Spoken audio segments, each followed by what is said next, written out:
Hello, friends. Steve here. Ah, to take a breeze, a breath, a breather, a breath. To take a breath, to slow it down. The last 24 hours have been quite active. I had a phone call from a good friend of mine right when I had everything set up to make the video or videos for yesterday. And he had some things going on with his shoulder, so he wasn't going to be able to work for yesterday and today. He's going to just take some time off. Wondered if I would like to come up and spend the day and the night in his in the house the lodge that he's house sitting for. I'd been there before. I think I spent one night there before. But let's just say that if you wanted to go on vacation and wanted to go to one of the most beautiful places on the planet, it would be this lodge on this cliff edge, back from the cliff edge, 50, 60 feet, but on this cliff edge, overlooking Admiralty Inlet, going from the Pacific Ocean down to Seattle, and looking out. So this is a big waterway, wide waterway. It's got to be many miles across, and it's the way the tide comes in and goes out, and all the ships come in, and all the ships go out. And the ferry goes across to the Olympic Peninsula, and in the background are the Olympic Mountains and the Olympic Peninsula and Port Townsend, and of course there's a telescope, so you can watch people walk down the street 7 miles away. It's pretty spectacular. I've got some pictures of the sunset last night. I've got a video. I don't know if I can put it on here, but it's just a video of the 180-degree panoramic view. It was quite special. And plus, being with one of your better friends and one of your more conscious friends, and a person who actually listens to your videos and I think probably voice records certain parts of it for himself to look back at later, and then discusses them really consciously and then puts them into practice. It's like a dream friend and a dream subscriber. So if you want to know how to become my dream subscriber, really take the information in, make the changes the information suggests, and then report back on your progress. So that's why a video is not made yesterday, or any video was made yesterday. And today I'm back to Thomas Hubel, who it turns out that my friend, who used to live down in the Bay Area, California Bay Area, actually 15 years ago attended a talk by Thomas Hubel. And he said, while he was listening to me, I was like, I know that name. And then it dawned on him, oh, wow. I went to a talk with that guy 15 years ago when he just was coming out of his 4-year silent retreat. And I think he pretty much got it. He didn't mention he was sitting under a Bodhi tree, but anyway, all of my thoughts, all of my healing work that I've done for over 50 years, I think 55 years, started at 19, for 55 years doing this healing work, and here's a guy that can talk about every aspect of it, all the stuff that I hadn't fully integrated, I just experienced, and here's someone who can just talk about it. and someone who's born 20 years after me, so he's 53.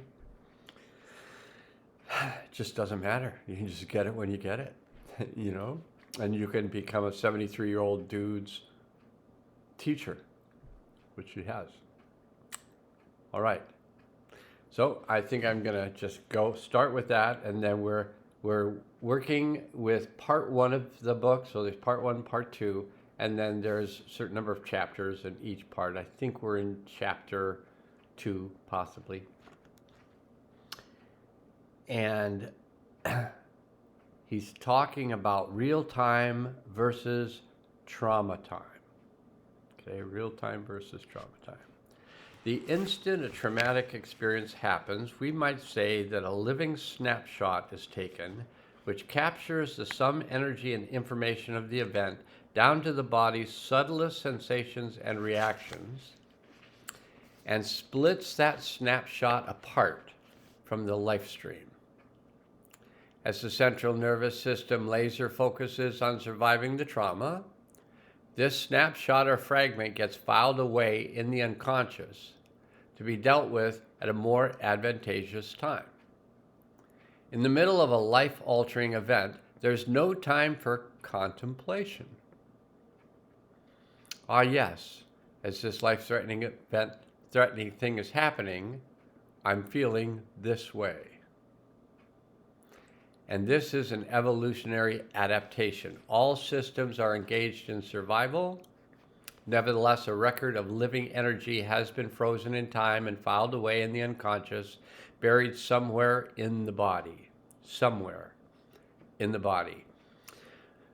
And this is just me talking, and you discover that somewhere in the body that it was stored away when it comes out. And so, just to give you an example, you're feeling this like tension in the chest, tension in the chest, tension in the chest. What is this tension in the chest? And then you can go, okay, I connect to my deep self, go into the peace of the deep self, the calm of the deep self. I connect to my higher self, go into that expansive presence of your higher self, that universal self, that highest self. It's out there. And you get that space. And it is always good to do. Get that space. And then ground yourself to the healing center of the earth. Just get your grounding in there so you can ground these energies when they come out. And then open yourself to the healing power of the one, the universal oneness. It's everything. Okay. So you've done all that. And you feel this tension in your chest, and you go, oh, wow, it's less. Because that's the way it works. You create space for yourself.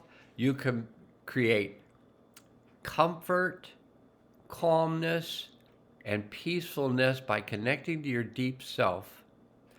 You've already begun to release some of the energy. You've already created safety for yourself, space for yourself, which opens up your creativity. And then you can let these energies up and you can integrate them into the earth and you can finish the event.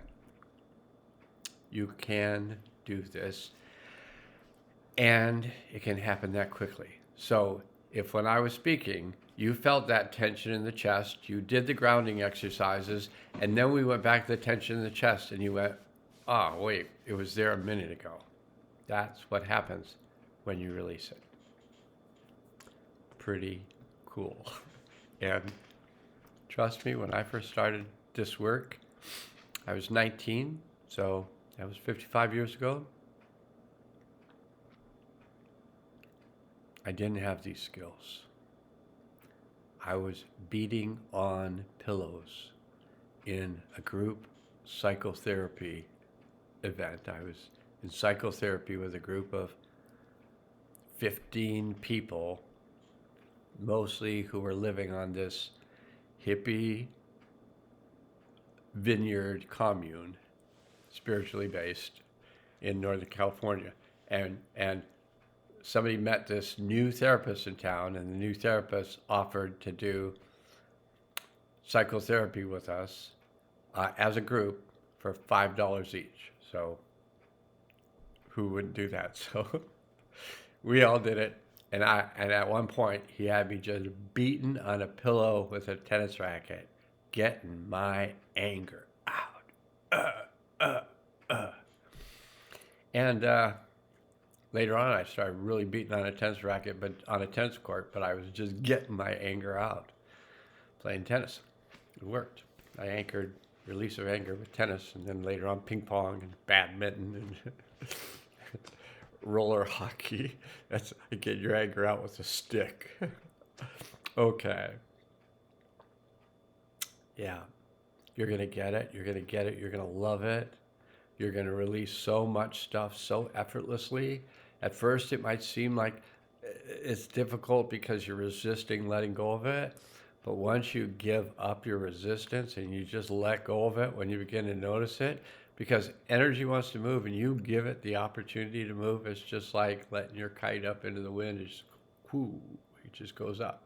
You hold the string to it and you can play with it way out there without it bothering you at all. You let go of the string and whoo, that kite just takes off. So we're just going to let go of the string. Thomas Hubel.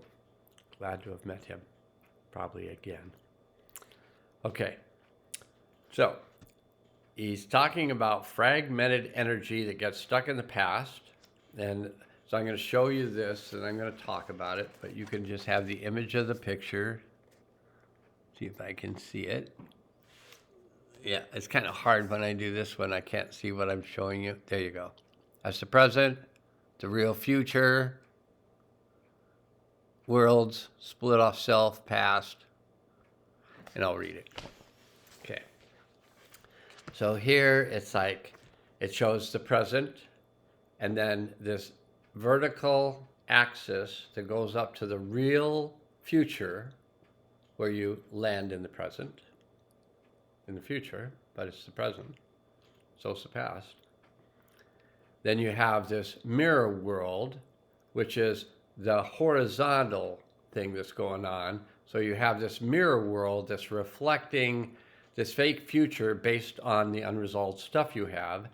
And then you have this split off energy from the past that occurs during the trauma impact. So you have this split off energy from the past that's coloring your world, and you have this mirror world from that of the future that says, oh, the same stuff's going to happen, the same trauma I never got over is going to happen again, and you may attract it, or you can clear it. My recommendation, clear it. Okay, so he talks about this space being the time needed to integrate the past back into presence.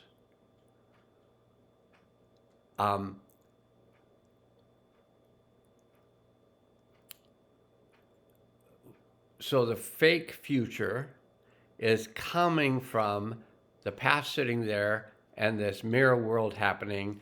And once you go through this period of time and eventually you release and integrate that energy of the trauma, then all of a sudden it locks you into your real future, where you land in the present moment. Fragmented energy gets stuck in the past. That's the left side. By splitting the center line, or the present, this creates a false mirror world, an unreal future depicted to the right. And so here it is once again. I'll see if I can do this where you can see it. Okay, there it is. Okay, so I think that was lots of information. I'm going to call this yesterday's news, and then I'm going to do today's news, but for now, must go. Love you.